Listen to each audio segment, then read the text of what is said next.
நதிக்கும் நீர்வீழ்ச்சிக்கும் ஒரு வித்தியாசம் இருக்குது.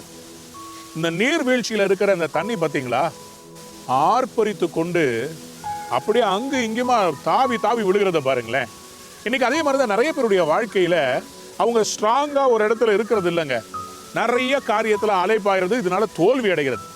ஒரு மனிதன் சோர்ந்து போய் வயல்வெளியில ஓரமா உட்கார்ந்துக்கிட்டு கையில கடப்பாறை மேல தலையை சாச்சு உட்கார்ந்துருந்தான். ஒரு முதியவர் வந்தார். முதியவர் வந்து கேட்டார், ஏன்பா இவ்வளவு சோகமா இருக்கிற? அவன் சொன்னா, ஐயா நான் எவ்வளவோ தோண்டி பார்த்துட்டேன், தண்ணி கிடைக்கவே இல்லையா, என் வயல் வந்து காயுது, எனக்கு தண்ணி வேணும், தண்ணி இல்லாம ரொம்ப கஷ்டப்படுறேன், சோர்ந்து போயிட்டேன். அப்போ பெரியவர் சொன்னாரு, எங்க தோண்டின காமிப்பா அப்படின்னு. உடனே தோண்டின இடத்த இந்த மனிதன் கூடி கொண்டு போய் காண்பித்தார். பார்த்தா 15 அடி ஆழத்துக்கு 12 குழி தோண்டி இருக்கிறார்.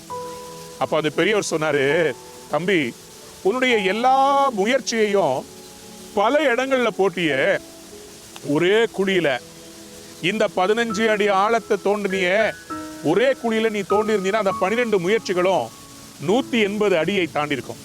ஒரு இடத்துல தோண்டுபானார். அந்த மனிதன் என்ன செய்தார், ஒரே இடத்துல தோண்டினாரு. தண்ணீர் பாருங்க, இங்க பின்னாடி தெரியுது பாருங்க, மாதிரி பீச்சு அடிச்சுக்கிட்டு தண்ணீர் பூமியில இருந்து அப்படியே குழந்துக்கிட்டு வந்துச்சான். அந்த பெரியவர் சொன்னாரு, ஃபோக்கஸ் ரொம்ப முக்கியம் அப்படின்னார். ஆம் பிரியமானவர்களே, இன்னைக்கு பல டிஸ்ட்ராக்ஷன்ஸ் இருக்குது. இன்ஸ்டாகிராம், ஃபேஸ்புக்கில், இன்னும் பல காரியங்கள் நமக்கு இதை வாங்கலாமா, அதை வாங்கலாமா, இதை செய்யலாமா அப்படின்னு பல ஆப்ஷன்ஸ் இருக்குது. ஒரு குடும்பத்தில் இருக்கிறவங்க தான் குடும்பத்தில் கான்சென்ட்ரேட் பண்ணணும். ஒரு பிஸ்னஸில் இருக்கிறவங்க பிஸ்னஸில் கான்சென்ட்ரேட் பண்ணணும். கடவுள் பிள்ளைகளாகிய நாம் கர்த்தர் மேல் கவனம் வைக்க வேண்டும். கர்த்தர் என்ன சொல்றாருன்னு பார்க்கணும். பல இடங்கள்ல அங்கேயும் இங்கேயும் போய் இந்த ஜோசியர் அதை சொல்றாரு, அவங்க இதை சொல்றாங்க, பக்கத்து வீட்டுக்காரங்க அதை சொல்றாங்க, எல்லா ஆலோசனையும் கேட்டீங்கன்னா தோல்வி அடைவீங்க. ஒன்று செய்யுங்க, கடவுள் பாதத்தில் உட்கார்ந்து நான் என்ன செய்யணும்னு சொல்லி கேளுங்க. ஃபோக்கஸ்டா ஒரு இடத்துல நம்முடைய கவனத்தை செலுத்தினா கண்டிப்பா உங்களுடைய முயற்சி வெற்றியாய் முடியும்.